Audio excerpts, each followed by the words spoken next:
This is Art Now and Then. My name is Jim Lane. What happens when a painter tries to rise above the ordinary? What happens when he decided that what has always been considered acceptable coming from his palette is not good enough? What happens when, in striving for something better, his friends and patrons meet his efforts with disinterest? Perhaps the best expert on this quandary was the 19th century American painter Thomas Cole.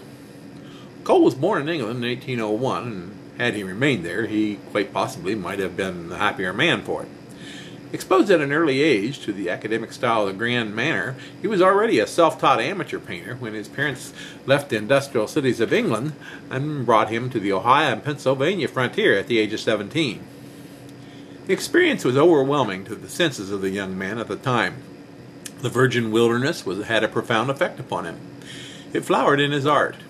Returning to New York at the age of 25, he journeyed up the Hudson River and came back with a boatload of landscape masterpieces of specific familiar sights. They struck a responsive chord. He became not only a celebrity among New York artists, but he was rewarded with instant sales.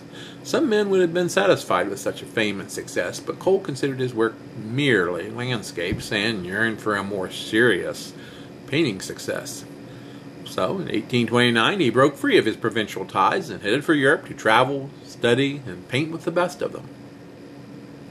Upon returning, he prepared to show his stuff and impressed his backward Americans with important work. He first found a patron in the person of Luman Reed, a successful grocery wholesaler who purchased only works by American artists. Then he embarked on a series of allegorical paintings entitled The Course of Empire. 5 large canvases depicting a single site as it changed from savage to pastoral to consummation, a great gaudy decadent city, to destruction, to desolation and ruin. He obviously saw this as the course of the American Empire. So perhaps did the American Empire builders of the time, and it was not something they wanted to think about.